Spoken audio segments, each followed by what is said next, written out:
más viejito, he cometido más errores, pocos aciertos, pero definitivamente esa es la única diferencia que hay entre ustedes y yo.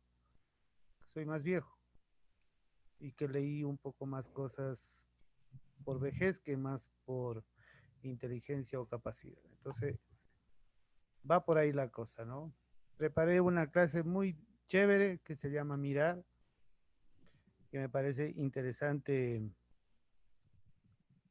agudizar nuestros sentimientos, nuestras emociones, nuestros dos lados, tanto racional como emocional, en el momento de hacer la arquitectura, de plasmar, de conocer, de entender. Y voy a compartir cosas que han hecho mis alumnos, cosas que hemos hecho nosotros aquí en clase, en la oficina y también cosas que aprendimos en la universidad. Eso, chicos. Chévere, Marco. ¿Puede compartirla? Ya, ya. Para ver. Sí, Ahí sí se está está bien. compartiendo. ¿Se ve? Sí, Ya. Eh, control L. Bueno, ya. Ahí se ve, ¿no? sí, perfecto. Ya. Eh, en realidad esta es la primera lámina, el mirar. Es una acción que está puesta en una página en blanco y que nos sugiere cualquier posibilidad, ¿no? Pero en arquitectura sucede una cosa extrañamente a priori, que es que nosotros tenemos lugar. Nosotros diseñamos objetos que van a tener un contexto, que van a tener un lugar, que se asientan, que se posicionan, que dominan y que tienen por historia, por decisión, la presencia del hombre. Sin el hombre, sin la acción del hombre, sin la decisión del hombre, no existiría arquitectura. Entonces, quien mira es el hombre. Y en el momento de que aparece el hombre, aparece o le damos la creación al horizonte, al lugar. Este lugar es el que eh, nos ubica en un espacio limitado o delimitado por lo que alcancemos a ver. Este alcanzar a ver significa territorialidad. Un agrimensor mide los terrenos. Nosotros deberíamos mirar con los ojos de un topógrafo, de un agrimensor, ver el territorio en su extensión posible. Y esta extensión posible, de cierta manera, digámoslo así, posibilidades, ¿no? Pero a este territorio, nosotros cuando diseñamos eh, un límite espacial. Este límite espacial, esta territorialidad ilimitada o posiblemente limitada pero extensa, se limita o adquiere el cuerpo cuando el objeto se posiciona dentro y lo que hace en ese momento de posicionarse, de, de medir, por eso se habla mucho en arquitectura de dos medidas, que es la métrica y la topológica, cuando nosotros ubicamos topológicamente al edificio, es decir, lo relacionamos afuera, dentro, superior, inferior, al lado, al costado, arriba, abajo, dentro, fuera. Estas relaciones topológicas, matemáticas de conjunto, son súper importantes. Después, en otro gesto un poco más ya de pulimento, de detalle, de construcción fina, llegamos al espacio métrico. Entonces, este espacio topológico nos construye un escenario y este escenario, este saber mirar este escenario nos sugiere elementos. Estos elementos son aquellos elementos no que están, sino que nosotros observamos. Nosotros podemos ver este paisaje suelto, plano, con pocas posibilidades, em, eh, pobre de pronto o muy simple, ¿no? Pero también podemos ver un espacio lleno de contundencias y de posibilidades. Este espacio, cuando comenzamos a agudizar la mirada, lo amplificamos para nosotros en el sentido de la observación. Comenzamos a identificar cositas, elementos, elementos que definitivamente construyen singularidad a este espacio. En todos estos espacios de horizontales, de horizontes lejanos, como decía Campo Baeza, nosotros damos singularidades.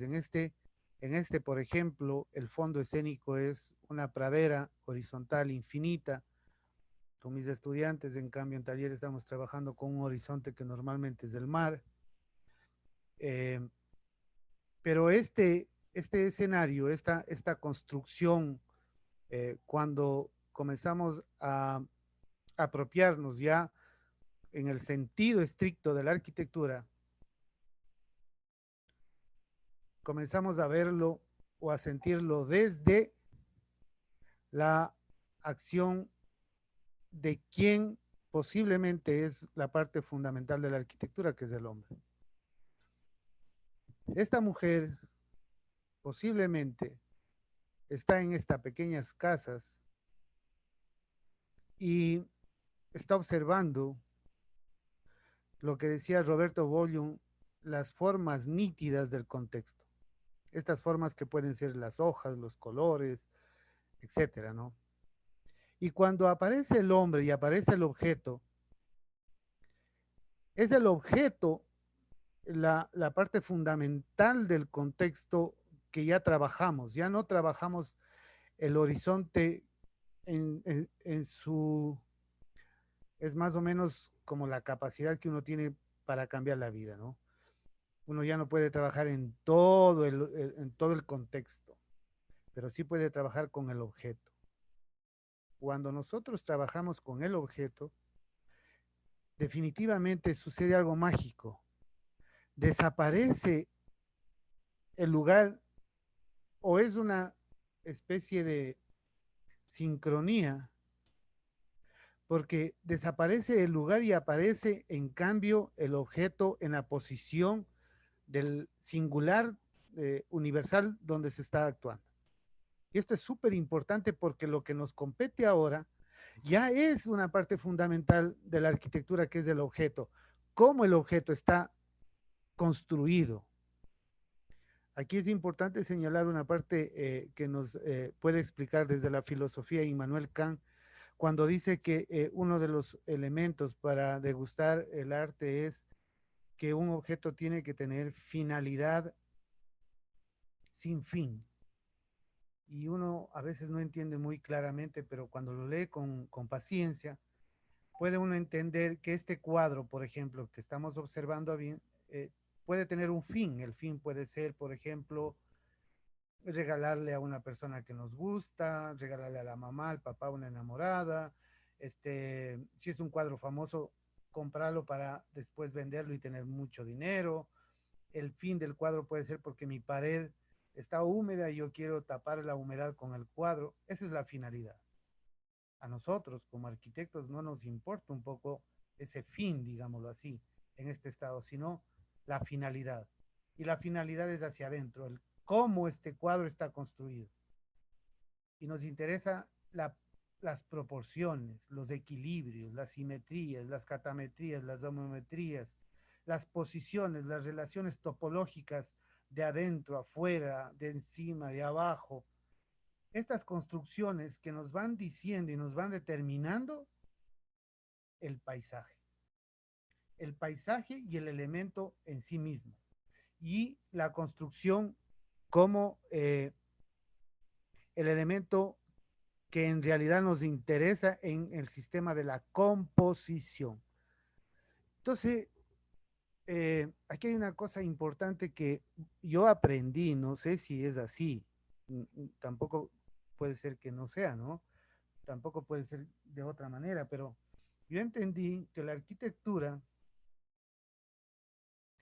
trabaja, o una buena arquitectura, trabaja tres elementos, una tríada súper importante que es el lugar, el programa y la construcción, como interpretación de todo aquello que les rodea, como una interpretación lógica que trabaja la forma, ¿no? Aquí vemos un cuadro de Diego Velázquez, pintado en 1630, en la que se observa con cierto interés, digamos, una obra arquitectónica todavía, me parece, en construcción, porque aquí vemos las tablas de encofrado, un poco cerrándole a este elemento arquitectónico, ¿sí? Este elemento arquitectónico que tiene un nombre especial, ¿sí?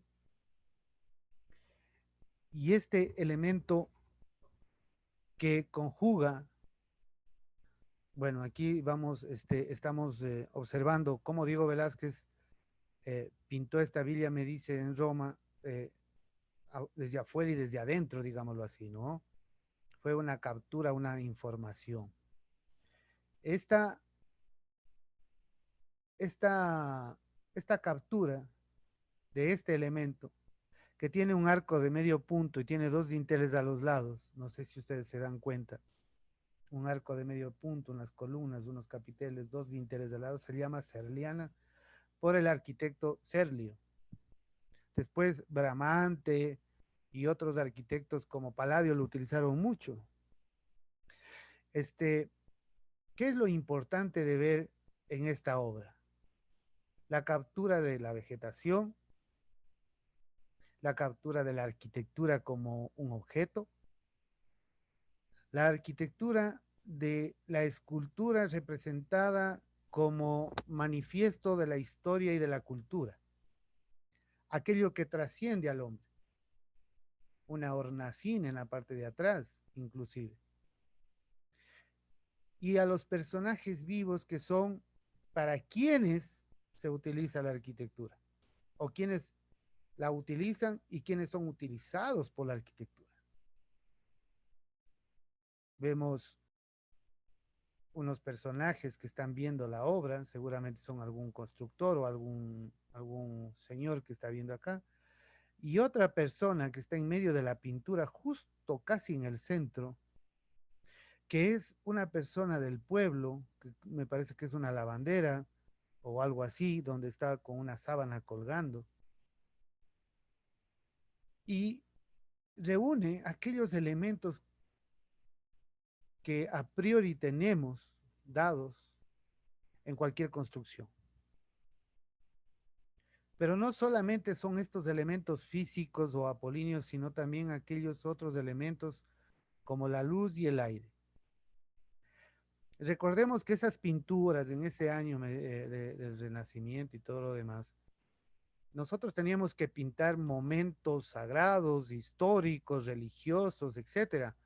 Pero Diego Velázquez capturó un hecho súper cotidiano, una cirliana normal, común, en una villa de Roma, donde el objeto en sí era eh, la captura de esa información, era una, como una base de datos que él estaba reuniendo para seguramente utilizar en sus posteriores pinturas.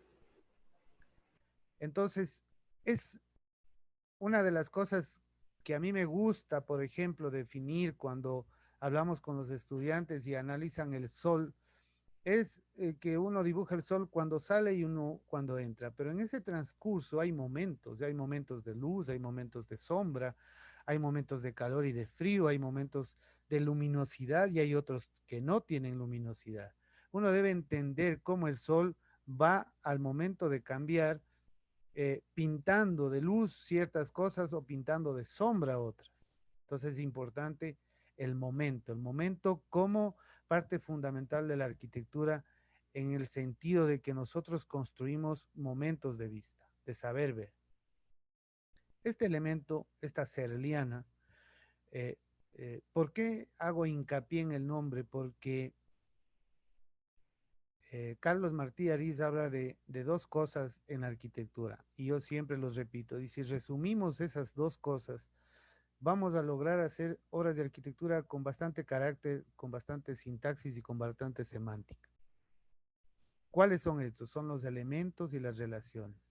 Elementos, un arco de medio punto. Elementos, el dintel. Elementos romano, el arco de medio punto, que después cuando se hace un extrude, se hace la bóveda. El dintel en el Partenón, que lo encontramos más bien como una parte griega, ¿no? Entonces, es esa parte cultural que se va formando y que vamos resumiendo en definitiva la obra y el espacio. No nos olvidemos de la escultura como esa parte, como ese testigo, digámoslo así, inmortal que es la historia, ¿no? Es regresar a ver. Y Diego también pintó este otro cuadro que es el mismo, que es la misma vista. Aquí observamos otra vez en el centro, en el primer plano, en la pintura de la izquierda, en el centro veíamos a un señor, supongo que es un trabajador, una lavandera, no sé, con una sábana. En el de derecho vemos en cambio a un obrero en primer plano acercándose a un obispo, a alguien, y atrás en la parte izquierda del dintel, del arco adintelado, vemos un hombre con una capa que está oteando el paisaje, viendo el paisaje, haciendo lo suyo al paisaje, mirando el paisaje, observando el paisaje. Nosotros observamos lo que él observa, pero nosotros, mejor dicho, observamos que él está observando, pero no alcanzamos a ver lo que él observa. Esa es la paradoja de este cuadro. Y en el centro harían una estatua también histórica como en la de acá, en la que nos está diciendo que la historia no comienza con nosotros, que tenemos que ser muy respetuosos y humildes a aceptar de que esta historia tiene un arraigo, un origen, un porqué. Eh, Después de esto, después de toda esta teoría, eh, comenzamos nosotros a construir cosas en la oficina. Yo tengo una oficina que se llama Grupo Amazí, sencillas, donde la forma tiene que construirse como una cebollita, capa por capa. Entonces, el pasamano viene a ser el pasamano suave, discreto, sencillo, un elemento de soporte que permite no caerse, que permite proteger, un poco retranqueado del filo para producir o para evitar el vértigo.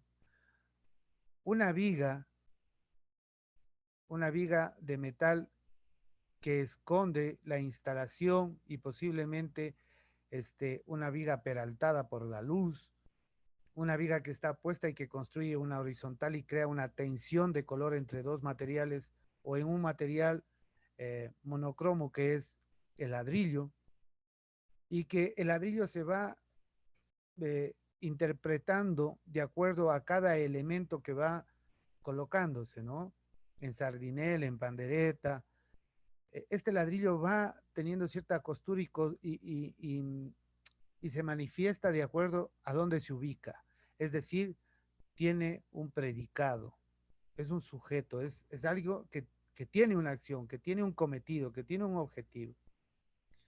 Una arquitectura muy sencilla, que reúne estas miradas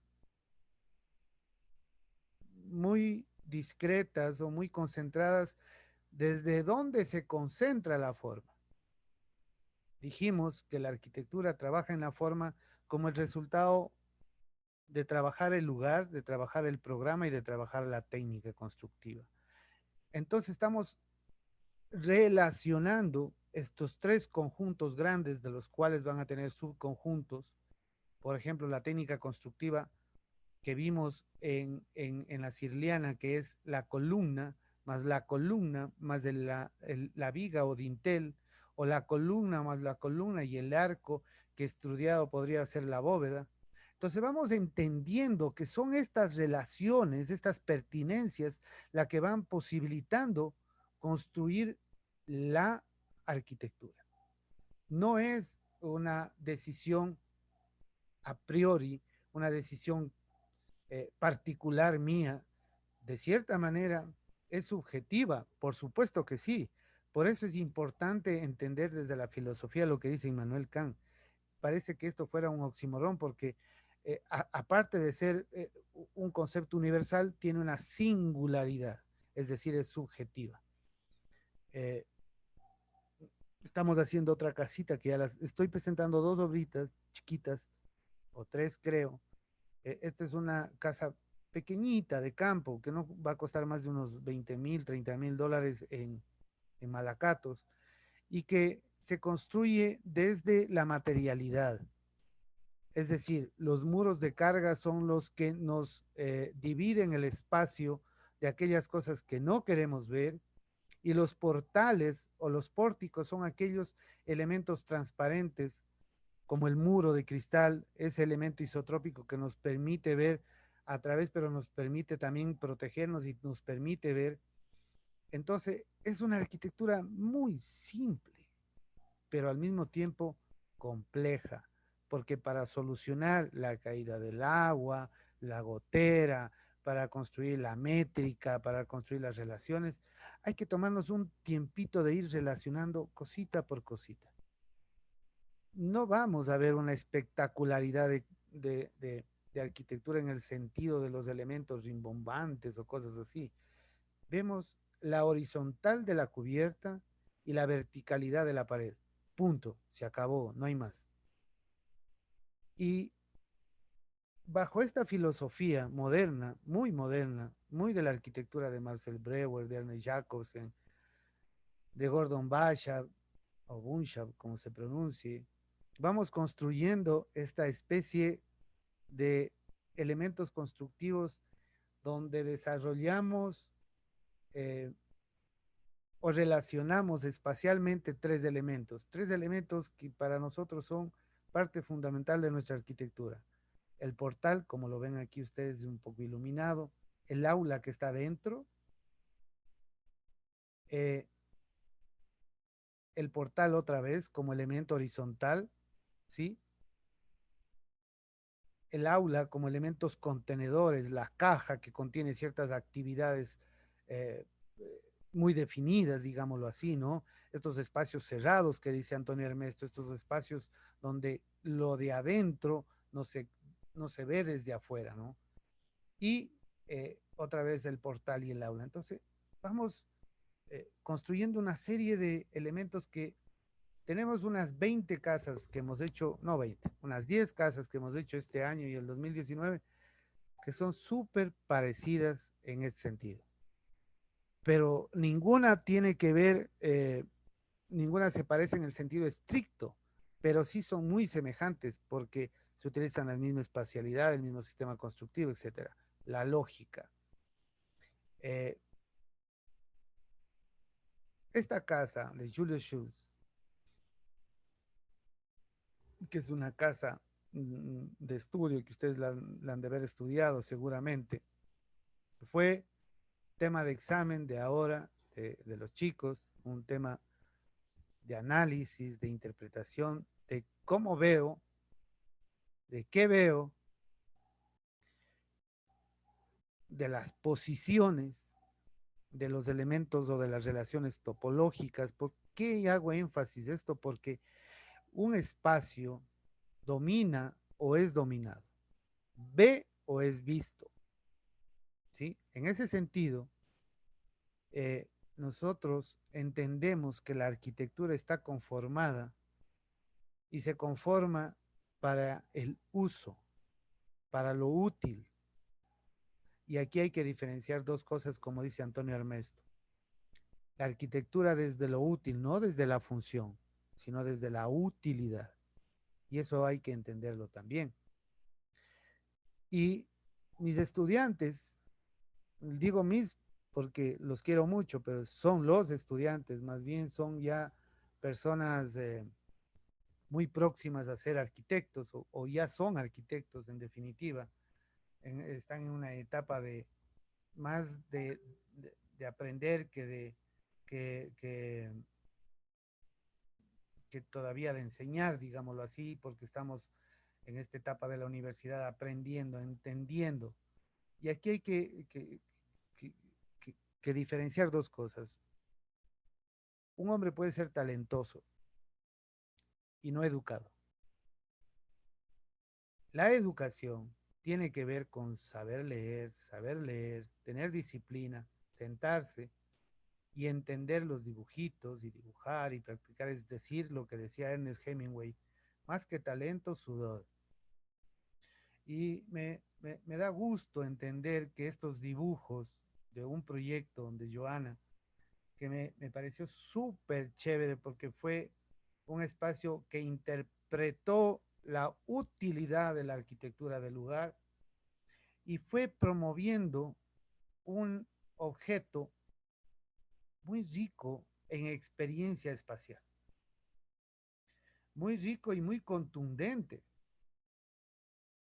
con una modernidad muy potente.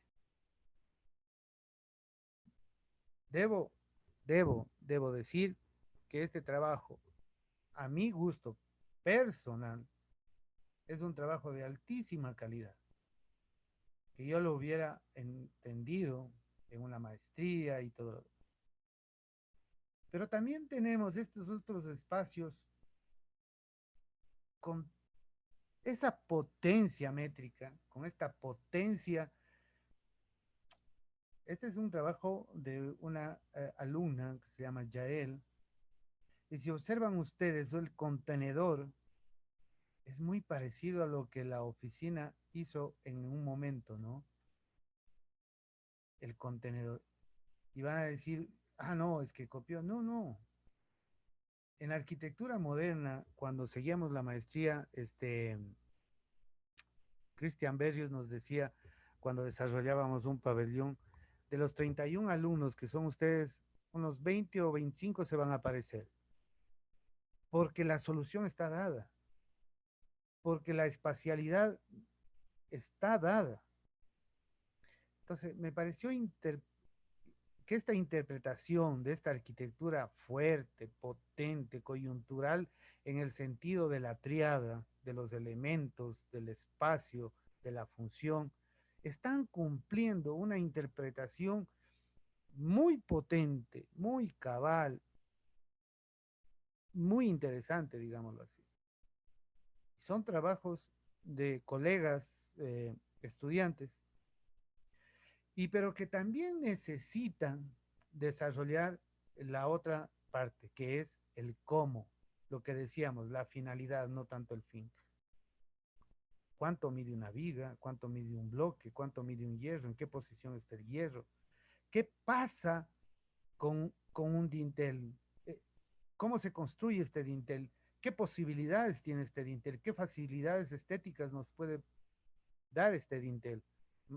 Marcio Kogan, la otra vez revisábamos con José cómo en ese edificio Putana, ni sé cómo se llama, la viga, el dintel, no era la losa, la viga era fundamentalmente la losa, o sea, un edificio súper pleno para analizarlo y entender cómo la construcción determina la forma o potencia la forma. Por eso hay una tesis de María Augusta Hermida que dice el detalle como potenciador de la forma o algo así.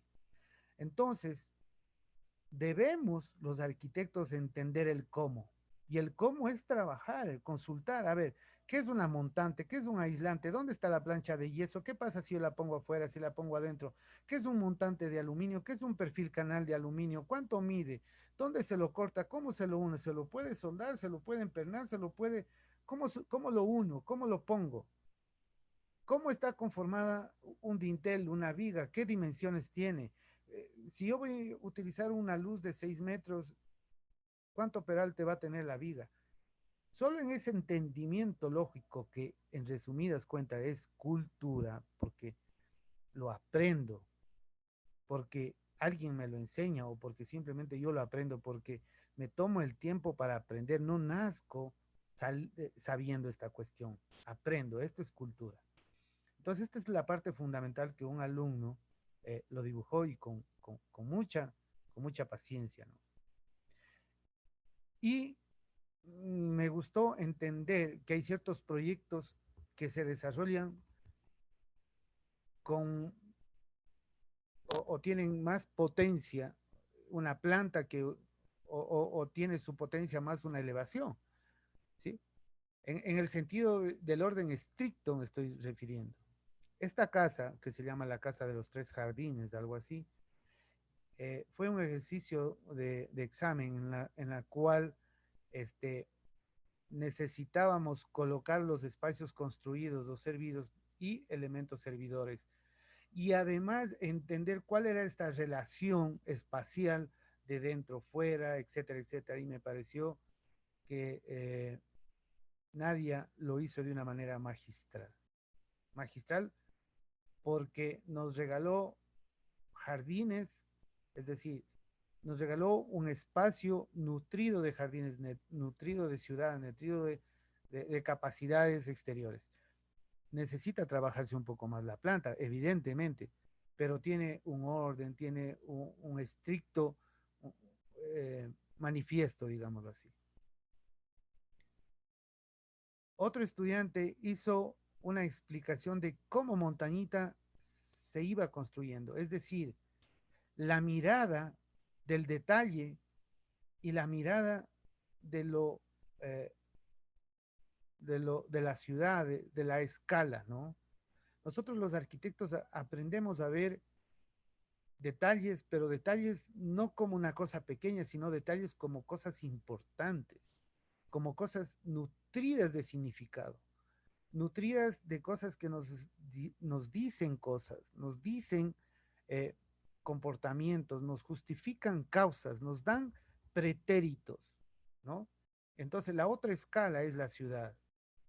Cómo se conforma la ciudad, a dónde va la ciudad, de dónde se va manifestando. Entonces es un análisis de ida y vuelta, ¿no? Y de la ciudad nace una planta eh, que todavía falta trabajarla, por supuesto, pero es esta metodología lo importante, el saber mirar, mirar el detalle y mirar la ciudad en su estricta manifestación formal. Y hacemos hincapié otra vez al análisis histórico, a lo que ustedes en estas clases están aprendiendo. Lo importante del análisis, de la crítica, de la cultura. Ahora no medimos como algo tácito que nos está aportando, porque no son dólares. Cuando uno hace un proyecto le pagan dinero, 1.000, 2.000, 3.000, 10.000 dólares, lo que sea. Pero cuando uno lee, no adquiere un bien, sino adquiere cultura y eso no se lo puede monetarizar. Pero es muy difícil entender que eso es ganancia, ¿no? Entonces, les digo esto porque es muy importante. Esto es el génesis, el origen de todos los orígenes. El dibujo, el dibujo ordenado, estricto, manifiesto, el dibujo contundente, potente, un dibujo con estilo, con elegancia. El concepto de elegancia que les decía yo a los chicos es aquello justo y necesario. Es el concepto donde todo arquitecto debería culminar su acción, ¿sí? Es donde perseguimos de cierta manera una presentación y una representación del objeto. Y aquí es muy importante porque los libros de arquitectura tienen una justa maquetación, un orden exquisito, donde está el orden. Miren ese norte tan sencillo, tan potente, donde nos cumple su cometido de indicarnos una posición geográfica. Se acabó, ahí está, ¿no? Entonces es muy importante en ese hecho de mirar, también ser mirado, ¿no? Porque es como cuando uno escribe un cuento. Uno escribe el cuento para que lo lea, Entonces uno tiene que entender que escribir es leer. Y leer tiene que ver con esto. Uno puede leer textos en prosa o puede leer textos en verso.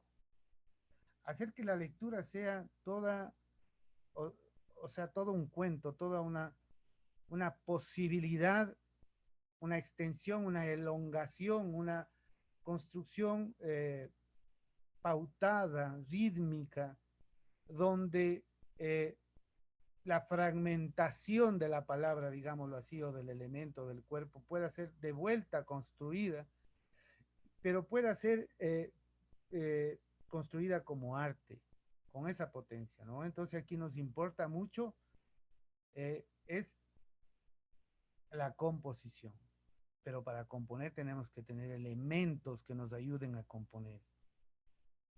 El cuerpo de una mujer desnuda no es en sí la importancia del cuadro, es la cantidad de espejos dispuestos de tal manera que son el reflejo, pero un reflejo matizado por un asincopado negro que le da esta composición.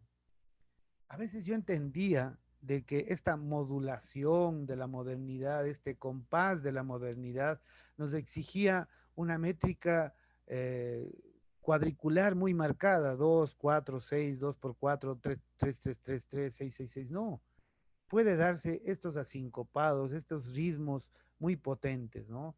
Donde eh, nosotros le vamos a poner la posibilidad. Mire, el cuerpo de una mujer normalmente ahora es infinito, ¿no? Es infinito. Y este cuadro con el que terminamos la exposición es un cuadro es desde Paul Yepes, un fotógrafo mexicano que eh, el arquitecto Felipe Leal nos mostraba y nos indicaba y nos hacía entender que la composición tiene, de hecho, la potencia de descubrir. Ya no es la métrica apolínea, lógica, racional, métrica, ¿no? Es lo, lo topológico, que está, ¿cuál cuadro está atrás? ¿Cuál está adelante? ¿Cuál es la sombra que veo primero? ¿Cuál es la luz que se me arroja? ¿De dónde viene? ¿De arriba, de abajo, del frente, del lado? ¿Cuál es el matiz? ¿Cuál es la sombra? ¿Cuál es la luz? Entonces, en arquitectura estamos ante un hecho de composición en la cual no hay, o lamentablemente, no es que una teoría nos va a dar un vademecum o una cosa de cómo componer, no, nos está desarrollando o nos está afinando como se afina una guitarra y afinamos la mirada, ¿no? El ver, el ver la gravedad, por ejemplo, ¿no? ¿Dónde vemos la gravedad? En los senos que caen, ¿sí? En los vientres que están cayendo y determinamos momentos, edades, en las corrupciones, ¿cómo se llama? En las estrías, en todo vamos encontrando una fuerza de composición en la que evidentemente a veces cuando eh, eh, no tenemos cultura, no como un hecho eh, de no tenerla, sino como un hecho de no utilizarla en el sentido del aprendizaje. A eso me voy. ¿Sí? Eh, y eso quería terminar diciéndoles que la arquitectura es o tiene la potencia de sonrojarnos, la potencia de volvernos más naturales, la potencia de entender la luz o la oscuridad o la sombra, la potencia de entender al objeto de composición como posibilidades. Ojo, la mujer aquí viene a ser un elemento de composición, o sea, no tanto el objeto, sino los elementos donde se refleja la mujer, ¿no? Entonces, eso hay que entender. La, la, lo que decía Luis Kahn cuando hablaba del ladrillo, ¿qué tiene que ser el ladrillo? ¿Qué quiere ser? ¿No? ¿En qué posición tiene que estar? Entonces, unos lo vamos a Sí. hacer con menos acierto, otros con más acierto o con más capacidad. Lo importante es que en este camino donde estamos metidos todos, lo vayamos disfrutando un poco, ¿no? Eso, chicos. Bueno, a mí me pareció increíble la exposición. Gracias. Gracias, Marco. En realidad nos deja muchas cosas. Yo he anotado muchas cosas como siempre sabemos hacer. Y en realidad me deja más dudas que respuestas, que yo creo que por ahí va muy bien la exposición. Me gustaría verlos al menos a mis alumnos porque a mí me gusta, ojalá estuviéramos en presencial para conversar más bonito, pero me gustaría verlos. Yo, Marco, tengo algunas observaciones. Bueno, habíamos hecho un conversatorio ya con los alumnos de su taller, ¿no? Ujú. Y va muy de la mano todo, ¿no? Pero a mí me llama la atención cómo inicia diciendo el tema de la página en blanco. Este tema de la página en blanco que es este, este momento que todos nos vamos a encontrar y que todos nos encontramos escribiendo, este momento previo, ¿no? Este momento previo a, a que la mano se arriesga, ¿no? Al momento de poder pasar de la mente al papel, pues es un proceso complejo. Y yo creo que es complejo únicamente porque, como el enunciado lo menciona, no sabemos o no afinamos la mirada, nada más, ¿no? Porque las respuestas, como dice Marco, están. Y aquí hay una anécdota bonita, porque una vez con Marco hicimos un concurso internacional para una escuela en algún lugar. Y hicimos una propuesta y nos encantaba la propuesta. Era una propuesta lindísima. Tenía todo el programa, resolvía el lugar, resolvía la técnica y todo. Bueno, participaron como 3.000 propuestas y sin exagerar, habían unas 200 casi idénticas. Entonces, era, era súper curioso ver cómo en realidad eh, la lógica, pero la lógica bien entendida, porque claro, la lógica, que después voy a topar ese tema, la lógica bien entendida, me refiero a que es la que nos conlleva y la que nos encausa, digamos, de alguna forma a algo y que nos hizo caer en cuenta de algo similar de alguna forma y que respondía. Otra cosa que me llamó mucho la atención es estos cuadros que mostró Marco, donde estaba esta parte de mirar, esta parte de mirar. Esta parte me parece sumamente importante porque aquí yo me pregunto, ¿para quién construimos? ¿Para el espectador o para esta persona que hace de intérprete de la casa?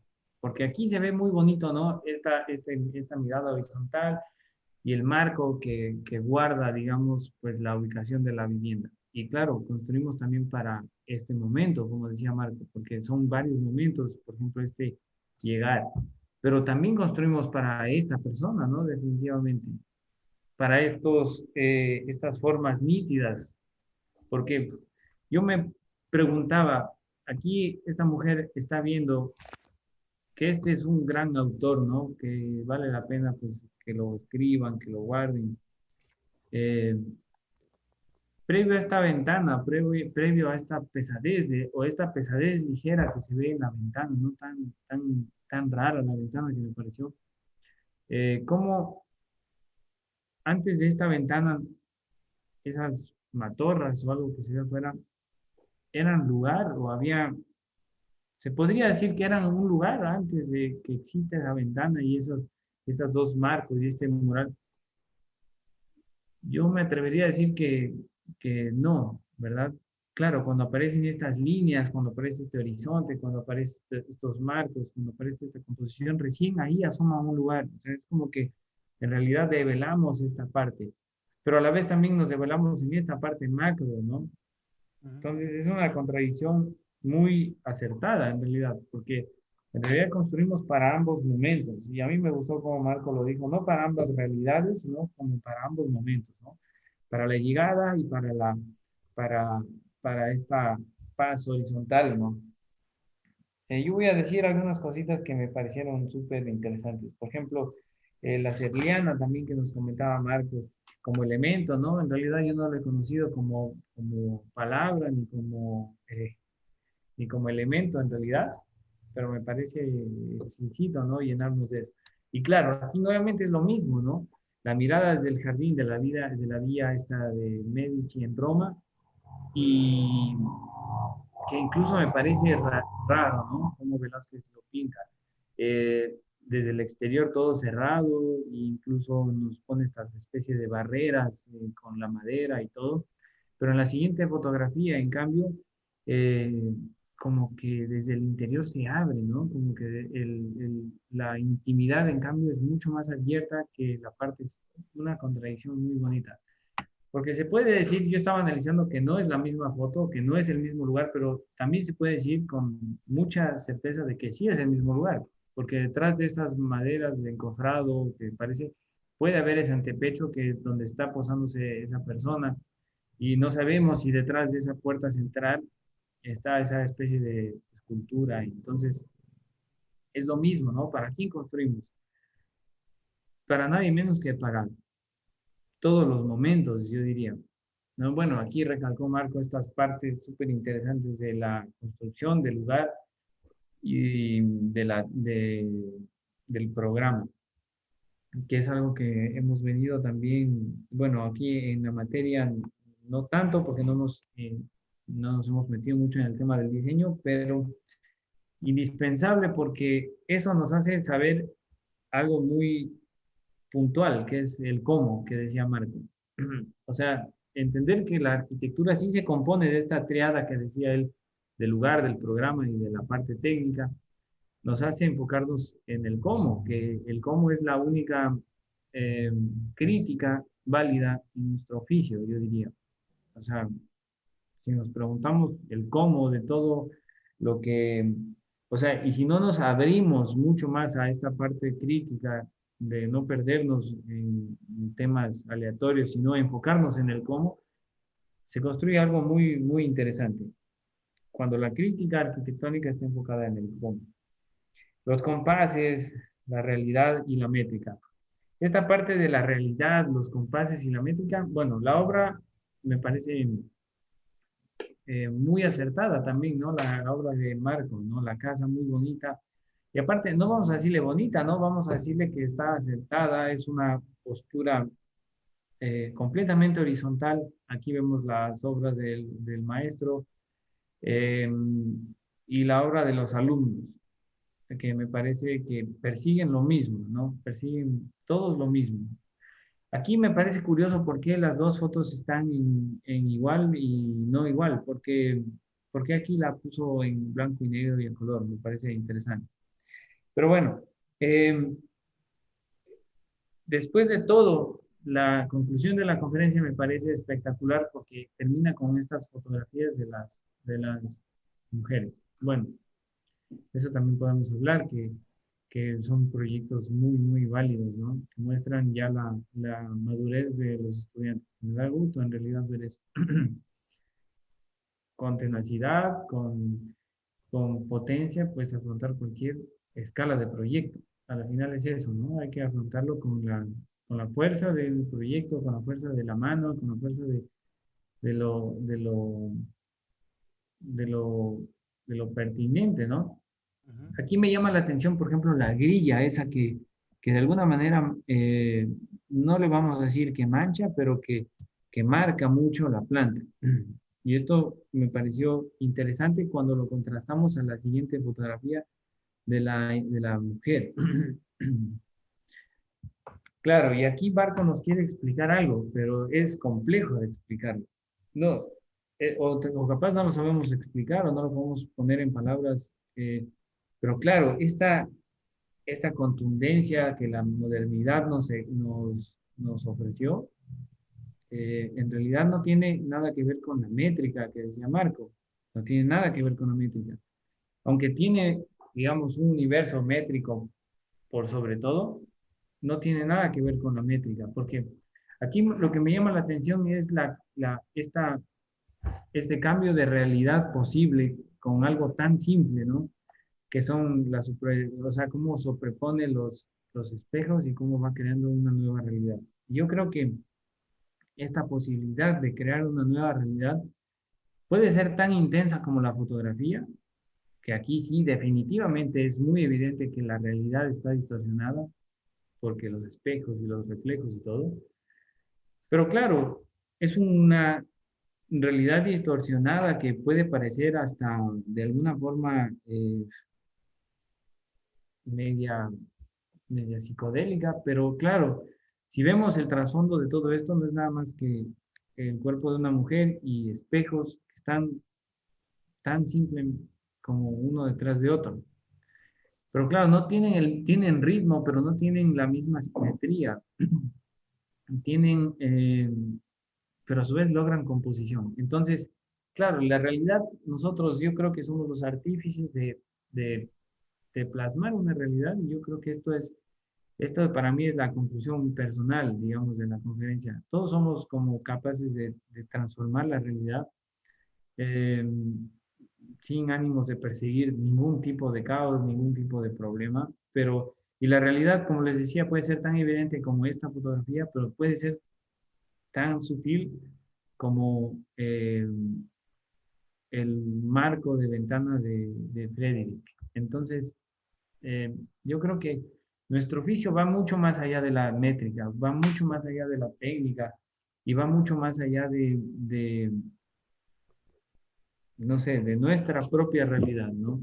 Yo sí les invito a que de repente, pues, sin perder la contundencia, eh, estemos un poco metidos en este mundo un poquito más intenso que lleva el proyecto de arquitectura. Y bueno, esto es muy pertinente para mis alumnos porque a la final no hemos hecho nada más que hablar de arquitectura y analizar arquitectura. Eh, no sé, yo quedo muy agradecido con Marco, me encantó la presentación, me encantó cómo terminó y sobre todo la enseñanza que nos deja, ¿no? En realidad más preguntas, ¿no? Que cosas, ¿no? ¿Por qué las cosas de repente se parecen entre sí? ¿Por qué vemos que los arquitectos superestrellas también se parecen, tienen muchos proyectos similares? No sé, me gustaría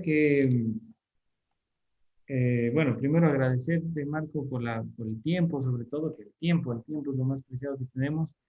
Y me gustaría que los alumnos también se involucren y compartamos un poco y, no sé, preguntas para Marco, porque esta es la Sí, parte bonita. yo, arquitecto, tengo una pregunta para Marco. Claro que sí. Dije una vez que la arquitectura debe construirse para la utilidad en vez de la funcionalidad o algo así. No sé si me equivoco, pero me podría como que explicar mejor esa parte que no entendí bonito. O sea, no sé si lo dijo, tal vez escuché mal, pero en algún momento escuché de utilidad antes que funcionalidad. O sea, ¿cómo sería la diferencia? A ver, eh, me regalan un minuto, les juro que eh, puedo hacerles una explicación más. A ver, déjenme ver. Ya. Esperen, no me griten.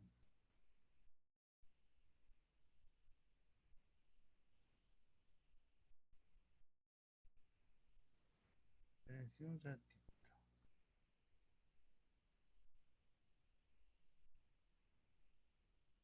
Ya.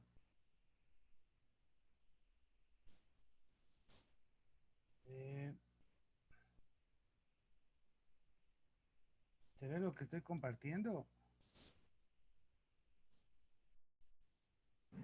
Todavía no. Ya. Esperen un ratito, un ratito.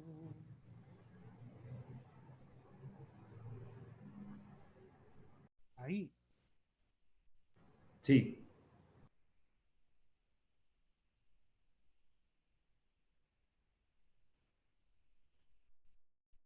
Déjenme ver. Ya. Eh, aquí se ven eh, dos claros dibujos que Antonio Ernesto nos hace entender a la arquitectura. Cuando, ay, a ver, en este dibujo de la izquierda y este dibujo de la derecha son las cabañas primitivas. Pero la cabaña primitiva de la izquierda, la uno, ¿sí? Tiene más una referencia cultural que constructiva o útil. ¿A qué me refiero? Tiene las columnas, el dintel y la cubierta.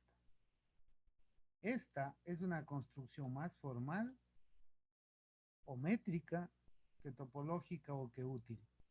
Definitivamente, nosotros la podemos utilizar, ¿no? Pero ya tiene en su, en su adentro, en su manera de entender cómo una casa culturalmente desde una raíz, ¿no? En cambio, la de la derecha es una interpretación del lugar por el hecho de la protección. No tenemos aquí una idea formal de la casa. Aquí sí. Entonces, la utilidad que dice Antonio Ernesto es esta primera, no esta. Cuando nosotros entendemos la utilidad como el génesis de la arquitectura es porque la construcción, es decir, lo tectónico y lo estereotómico forman parte de la construcción. Ahí es importante entender por qué la arquitectura moderna hace hincapié mucho en las relaciones de los elementos, en cómo la columna sostiene a la columna.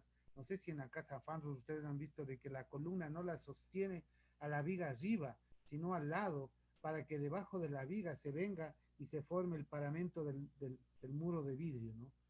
Entonces, la utilidad del cómo está construido, para qué sirve tal elemento, por qué nos eh, ayuda a entender que es súper importante lo que nos hace entender la arquitectura, de entender cómo trabajan los elementos.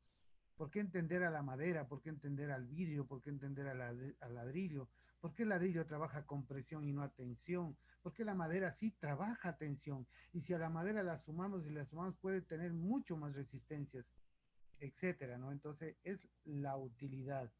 Y me pareció súper interesante entender esta parte porque Antonio Ernesto nos decía que cuando nosotros nos quitamos de la mente este predicho o esta condición eh, formal, ¿sí? Rompemos al tipo como norma y construimos en cambio la relación, la composición. Es lo que también manifiesta y alguna vez hablábamos con José, lo que da ¿cómo se llama el que da clases en Harvard? Moneo, ¿no? Entonces es súper interesante entender todas estas cosas porque eh, ya a mis 53 años entiendo que la arquitectura es un hecho de construcción en el sentido de, inclusive de la mente. Voy construyendo los espacios, voy relacionando los espacios. ¿Cómo se relaciona un espacio vertical, ¿no? ¿Qué significa para mí un espacio vertical en el sentido estricto? ¿O qué significa un espacio horizontal? Y no estoy rebuscando cosas, porque ya lo entiendo con esa potencia. No sé si logré, o como dijo José, en esta aula en estos momentos son somos hombres modernos porque tenemos más preguntas que respuestas y eso es lo bonito porque, este, chuta, tan convencido de lo que me dijo Marco, entonces voy a investigar más. Le voy a decir, voy a preguntarle a Moneo directamente. Él sí es un maestro. Voy a ver qué dice. Entonces me voy a comprar el libro de La caja es un arquitecto. Ah, ya, chévere, lo voy a leer. Y me voy a poner en duda a lo que me dice Marco, a lo que me dice José. Y lo que yo pienso mismo voy a poner a dudar. Entonces comienzo a leer. Es una parte fundamental la duda porque nos permite liberarnos del poder de aquellos que nos están transmitiendo el conocimiento. Muy bien. ¿Sí? Entonces, va ¿Qué por dice ahí. Cristian? Quedó claro. A mí me pareció una muy bonita referencia a las dos cabañas de que en realidad, ¿no? La utilidad es muchísimo más, o sea, va muchísimo más a la utilidad la de Violet Ledoux que, que la cabaña primitiva, ¿no? Porque en realidad tiene la misma finalidad, pero no tienen la misma utilidad, ¿no? O sea, Miren, miren la utilidad. ¿Esto es una cabaña? Sí, claro, es una cabaña. ¿Para qué nos sirve esta cabaña? O sea, para evitar. mejor dicho, ¿cuáles son los elementos? Separamos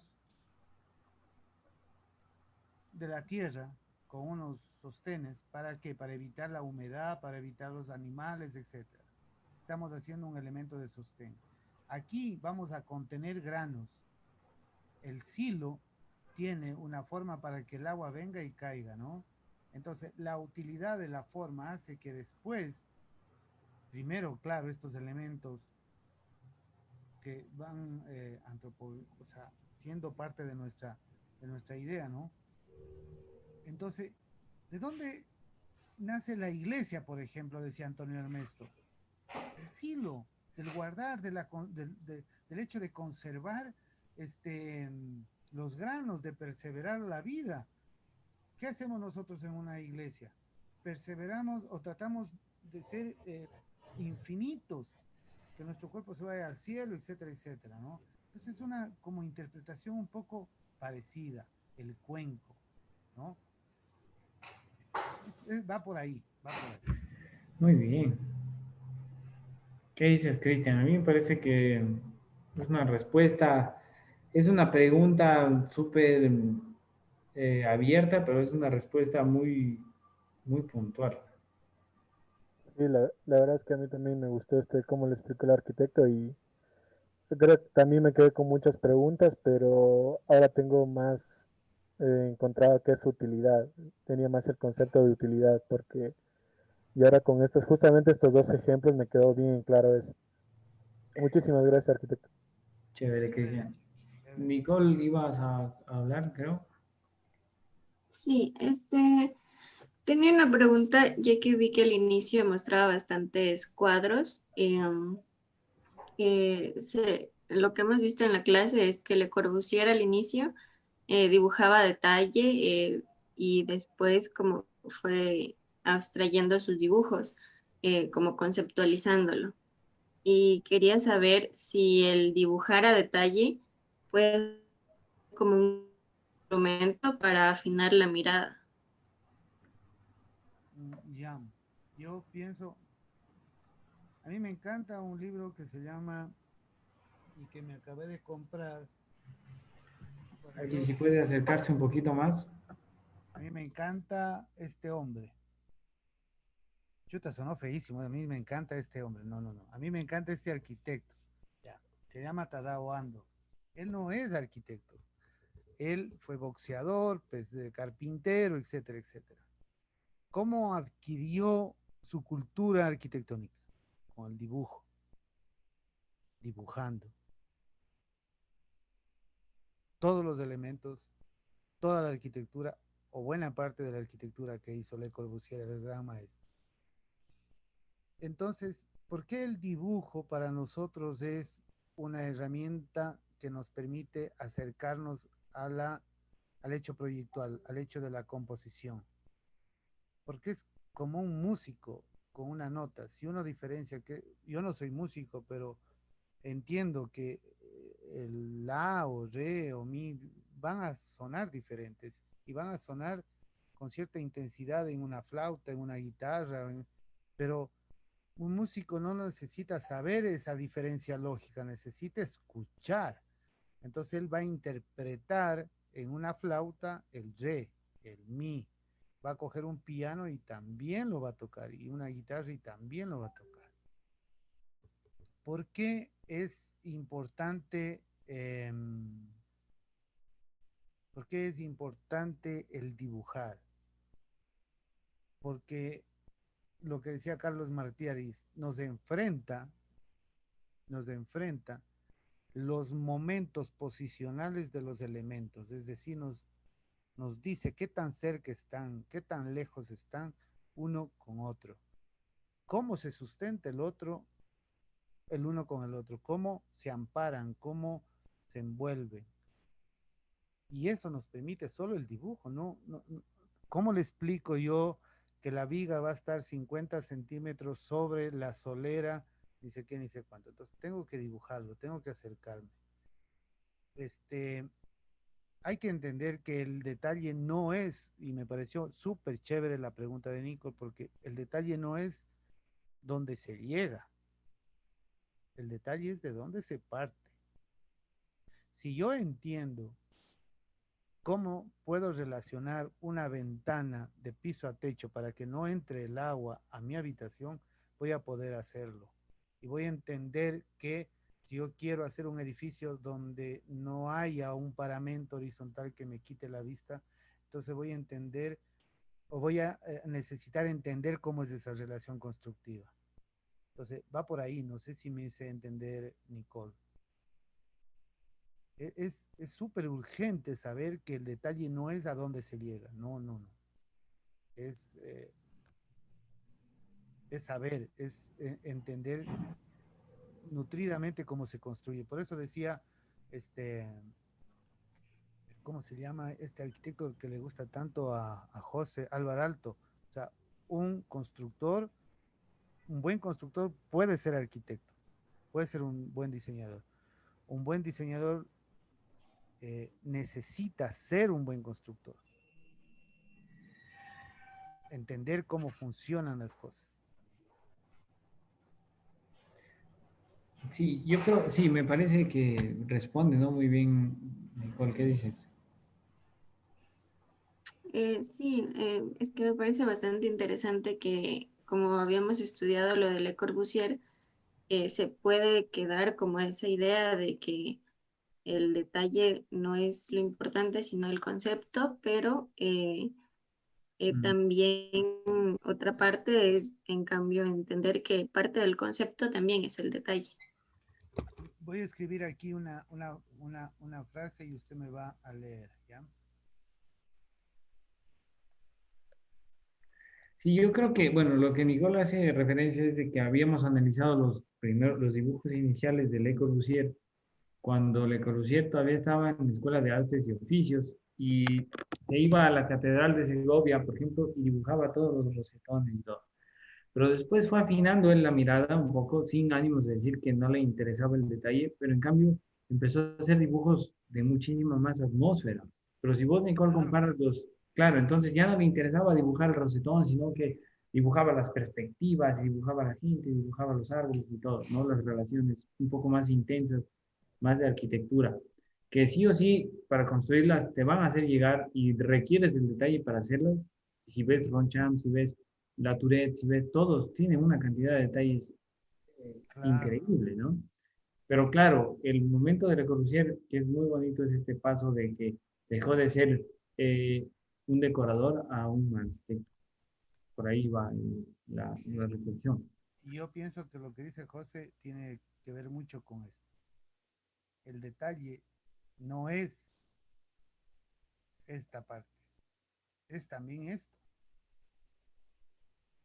Y les escribí esto, ¿cómo se lee aquí? Estoy triste por la pérdida de mi hermana. Pero si yo pongo una tilde,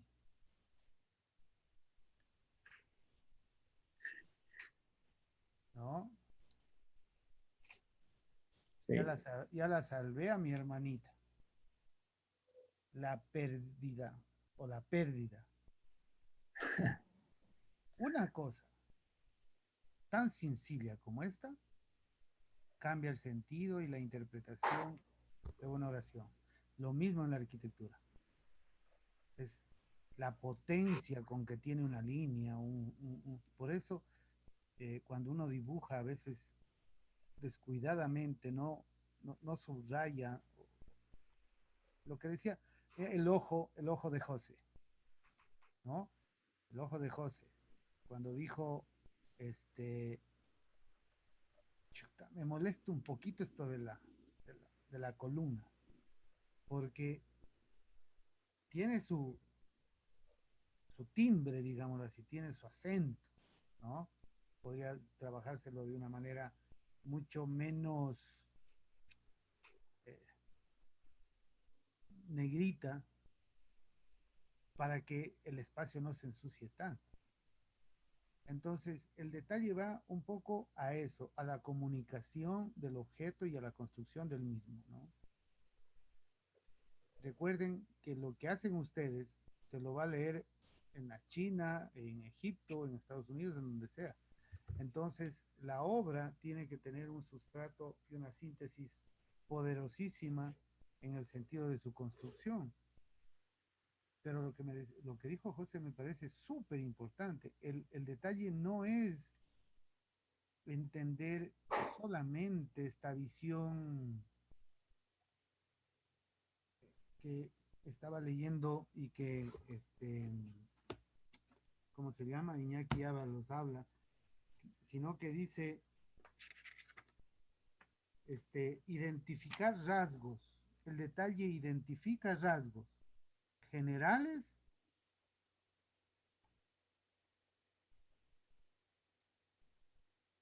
o particulares. Entonces va por ahí, ¿no? Entonces, Muy bien. no sé si tal vez va por ahí. ¿Alguien más tiene preguntas?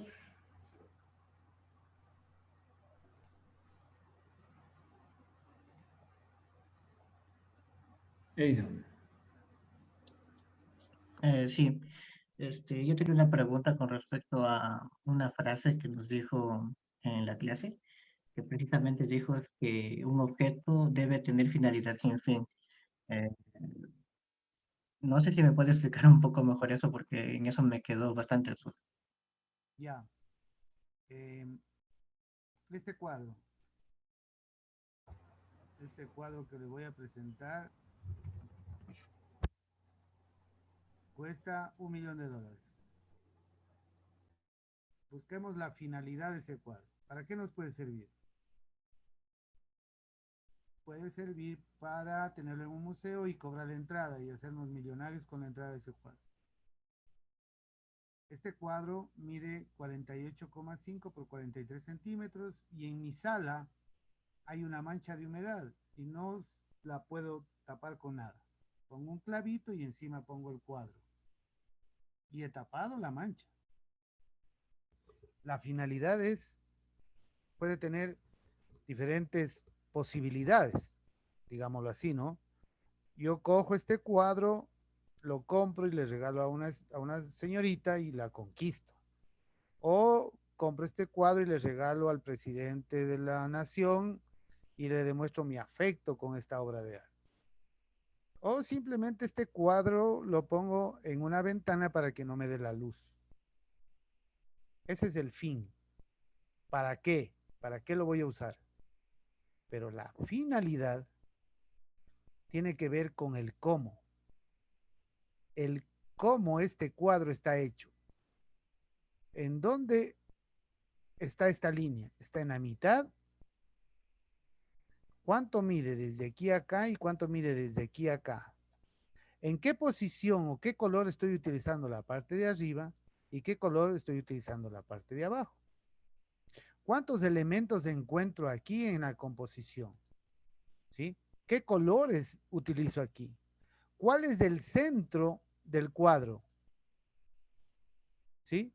¿Cuáles son los personajes que están en el cuadro? Los que tienen importancia, digámoslo así, como personajes. ¿no? ¿En dónde está ubicado el personaje que no tiene vida? O sea, es el cómo. El cómo este objeto, este cuadro está compuesto, ¿no? Esa es la importancia que dice Immanuel Kant en la fruición del gusto. Es decir, cómo nosotros, ¿sí?, entendemos al objeto de arte. Que el objeto de arte puede servir para que yo diga que tengo mucho dinero porque yo tengo un cuadro de 2 millones de dólares, mm, no nos importa mucho. Pero ¿de qué tamaño, de qué color está hecho este árbol? ¿Dónde está la luz en estos árboles, no? Viene desde acá, la sombra está en este lado de aquí. Entonces entendemos la luz y la sombra, comenzamos a entender, ¿no? O sea, ese es el cómo, la composición. Por eso, en las obras de arquitectura o en las obras de arte, a nosotros nos interesa un poco el cómo. Porque nosotros podemos entender muy subjetivamente a la obra de arte, decir, ah, la obra de arte es muy bonita porque me produce tristeza o me produce alegría, que es cierto y que es posiblemente que eso pase. Pero lo que más nos interesa es el cómo está compuesto el, el cuadro, ¿no? El cómo, qué elementos tiene el cuadro, ¿sí? Eh, Va por ahí, o sea, esa es la finalidad sin fin, ¿sí? Eh, Tiene que ver mucho, mucho con, aquí se produce una cosa un poco confusa porque eh, Immanuel Kant dice que una obra de arte tiene que procurarse que sea universal, universal en el sentido de la síntesis, en el sentido del entendimiento universal, más no de la composición universal. ¿A qué me refiero? Y eso siempre lo explicamos con los chicos de la oficina, ¿no? Eh, Esto es un árbol, ¿cierto? Pero también puede ser un árbol esto, pero también puede ser un árbol esto, ¿no es cierto? ¿Será un árbol esto?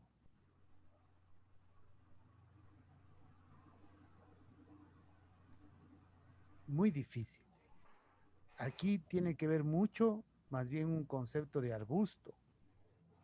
En estos tres hay una constante que es que el suelo y la masa arbolada son separados por un aire que viene a dar el tallo. Entonces, la síntesis de toda esta forma es esto, ¿no? Eso es lo que perseguimos en la composición moderna, en el menos es más de Mies van der Rohe, etcétera, ¿no? Porque todo esto de aquí, esta figura, es lo que dice Immanuel Kant, una contingencia. Una contingencia significa que está o no puede estar.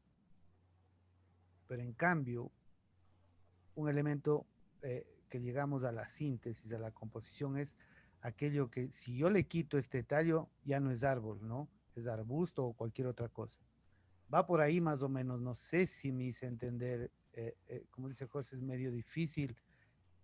Es más difícil enseñar arquitectura que aprenderla, ¿no?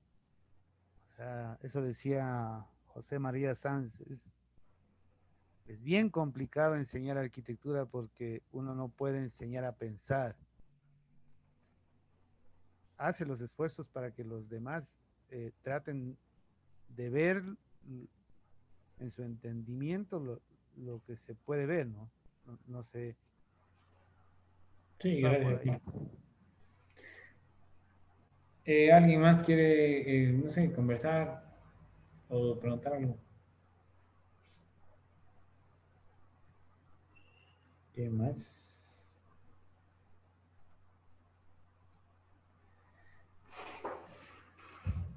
Yo Bueno, tengo, yo tengo preguntas para ustedes y anoten. ¿Quién? A ver, Y quiero que ustedes las respondan. ¿Quién me enseña a proyectar? ¿Visitar casas o dibujarlas tiene un norte o sentido? ¿Las ideas tienen una historia? ¿Se puede aprender a observar o a mirar?